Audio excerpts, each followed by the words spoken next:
रोज सकाळी ना न चुकता आहे ना मी साई असे काढून घेते बघा. दूध आहे ना चाळून घेते, थोडंसं दूध असलं चाळून घेते आणि जेवढी साई निघते ना ते डब्यात भरून घेते. बघा माझी साई केवढी राहिली. फक्त मी अर्धा लिटरच लावले.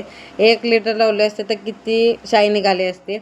तर मी काय करते, सकाळी 12 वाजता दूध येतं ना तेव्हा चांगलं तापवते. पण बारीक गॅसवर एकदम 15-20 मिनटासाठी चांगलं तापवते. तापून झालं की झाकण लावते, अर्धावटण सोडून देते. आणि संध्याकाळी 4:30 वाजता तर चाय प्यायचं असतं तेव्हा तेव्हा ना चायमध्ये वापरते. दूध जेवढं पाहिजे तेवढं चायमध्ये. आणि आम्ही दोघंच पिणार आहे आणि थोडंसं कार्तिकला मी दूध देते, चाय देतच नाही बरं का. ते अजून एकदा गरम करते आणि बाजूला ठेवते. पूर्ण थंड झालं की फ्रीजमध्ये ठेवते, डायरेक्ट सकाळीच काढते. मी तसं करते. चाय बघा केवढी साठली, पूर्ण डबा गच्च भरला. आणि संध्याकाळ तूप काढणार आहे.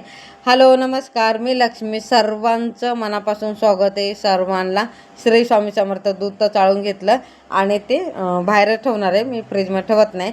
आणि त्याच टोपात आहे ना, मी चाळलेल्या टोपातच ना चाय बनवायला घेणार आहे. तर एका साईडला चायला ठेवते आणि एका साईडला ना परत दूध तापवायला ठेवते आणि साखर टाकते आणि चायपत्ती पण टाकून घेते. आणि मी संध्याकाळी आहे ना मी काय काय आणलं तुम्हाला सांगते. डोनट पण आणलेलं आणि नानखटाई आणले. पार्लेकरचं आहे. तर टेस्टला एवढी पण बेस्ट नाही आणि आहे ना आहे चांगली आहे. तर मला तर आवडली नाही. चला आता खायचं आहे म्हटलं तर आणले, बघू कसं लागते म्हणून मी आणले. तर टेस्ट मला काय आवडली नाही नानखटाईची. तर तरी पण कार्तिकला आवडली, मला नाही आवडली. आता लहान लेकरं आहे तर त्यांना काय कळतंय. सगळं बिस्किट आहेत ना प्लेटमध्ये काढून घेते आणि डोनट 2च आहे ते पण काढून घेते. आणि चकली, तर ती चकली भेटते बघा मसाल्याची, आणि ती पण काढून घेते. आणि जेवढं पाहिजे तेवढं काढून घेतलं, बाकी सगळं डब्यात भरून घेतलं. तर चाय शिजलं. चायमध्ये ना दूध टाकून घेते, त्याच्यानंतर चांगलं उकळी येऊन देते. त्याच्यानंतर हे बघा चाय चाळून घेते. आणि मी आणि कार्तिक सकाळ सकाळचा नाश्ता करणार आहे. मसाला चकली, त्याच्यानंतर डोनेट आणि नानखटाई तेवढी खाणार आहे. तर कार्तिक म्हटलं तेच नाश्ता करूया. तर मग दुपारचं जेवण नंतर करणार आहे. आणि इथं बघा चाय आणि मी आणि कार्तिक खाऊन घेतो आहे. हे नाश्ता ना आमचं रोज नसतं बरं का, कधीतरी असते, रोज नसतं. आम्ही रोज काय खातो तुम्हाला मी सांगते. आम्ही रोज नाश्त्याला ना भाजी चपाती नाहीतर चाय चपातीच खातो. आणि शक्यतो असलं तर मी पोहे बनवते. ॲक्वागार्ड बसवलंय. तर त्याच्यानंतर इथं वरती आहे ना ही जाळी आहे, पण ह्याला यूज नाही करत म्हणून वरती ठेवले. आणि त्याच्यानंतर हे लॉक आहेत, ह्याचे. आणि हे आहे ना कापलं हे आहे ना ब्रश टोपलं घासायचंय, तर त्याच्यासाठी मी इथं ठेवले. आणि बाकी काही वरती नाहीये बरं का, कचरा वगैरे काही नाहीये. आणि हे नवीन ॲक्वागार्ड माझं कसं आहे नक्की कमेंटमध्ये सांगा. जुनं होतं ना ते खराब झालं, त्याच्यानंतर रिप्लेसमेंटमध्ये घेतलं, म्हणजे ते देऊन ना मग हे घेतलं.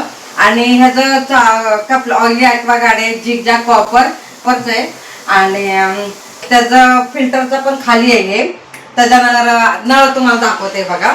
आणि ॲक्वागार्ड चालू केलं तर हे ग्रीन येतं आणि बंद झाल्यानंतर हे ब्लू येते. तुम्हाला शेवटला मी दाखवते. त्याच्यानंतर इथं रेड कलरचं हे बघा, हे रेड कलरचं लागतंय. त्याच्यानंतर इथं ग्रीन. हे भरलं ना तर मग इथं निळ्या कलरचं येतं. तर ह्याचं नळ कसं आहे तुम्हाला दाखवते बघा. हे नळ आहे ना असं केलं तरी जेवढं आपल्याला पाहिजे तेवढं पाणी पाहिजे भेटते. त्याच्यानंतर असं वरती गेलं तर कंटिन्यू चालू होते. तर हे नवीन सिस्टम तुम्हाला कसं वाटलं मला नक्की कमेंटमध्ये सांगा. मला तर हे लय आवडलंय. आणि भरलं ना तर आवाज येत नाही, काय नाही. भरलं ना तर पाणी आहे ना पडतं ते बंद होतं. त्यानंतर इथं निळं कलरचं ना शेवटला. तर तुम्हाला जवळून दाखवते. हे बघा, हे ऑइली आहे. आणि त्याच्यानंतर हे बघा असं आहे, हे रेड कलरचं आहे. त्याच्यानंतर ग्रीन. आणि हे बघा त्याचा फिल्टर इथं लावलंय. ॲक्वागार्ड भरल्यानंतर ब्लू कलरचं सिग्नल येते हे बघा. त्याच्यानंतर हे बघा संध्याकाळचं टाईम झालं. तर मी स्वयंपाकाला काय करायचं म्हटलं विचार केला तर कोबी होती, म्हणजे कोबी करावं.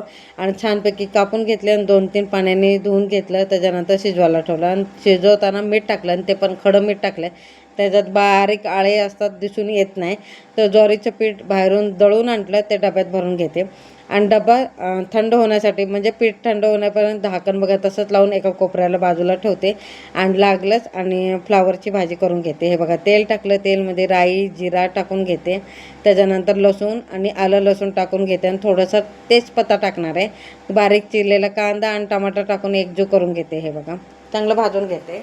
आणि कोबी शिजवताना मी मीठ टाकले, म्हणून जेवढं शक्य होईल तेवढं टाकायचं, नाही तर जास्त टाकलं तर खारट होणार आहे. म्हणून जेवढं लागतं थोडं चिमूटभर टाकायचं आणि चांगलं फ्राय करून झाल्यानंतर आणि वरतून शिजवलेलं कोबी टाकायचं. आणि बघा मी कोणते कोणते मसाले टाकते, हळद, धनिया पावडर, किचन किंग मसाला, गोडा मसाला, त्याच्यानंतर लाल तिखट मसाला टाकून घेते. हे बघा, तर जेवढं टेस्टला पाहिजे तेवढं, म्हणजे हे तिखट खूप आहे म्हणून दमाने टाकते मी. आणि चांगले एकजीव करून घेते आणि पाणी ओतून घेते. हे बघा, आणि झाकण लावून ना शिजवून घेते. हे बघा, तर ही आयडिया कशी वाटली मला नक्की सांगा. मी कसं पण करते, तेलात टाकते नाहीतर भाजी टाकलं तसं करते. आणि चांगलं शिजल्यानंतर हे बघा मी थोडंसंच मीठ टाकून घेते आणि एकजीव करून घेते आणि वरतून कोथिंबीर आहे ना गार्निश करून घेते. हे बघा, तर झाली फ्लावरची भाजी. तर कशी वाटली फ्लावरची भाजी रेसिपी मला नक्की कमेंटमध्ये सांगा. आवडलं असेल तर लाईक, शेअर, सबस्क्राईब करा सगळ्यांना. श्री स्वामी समर्थ.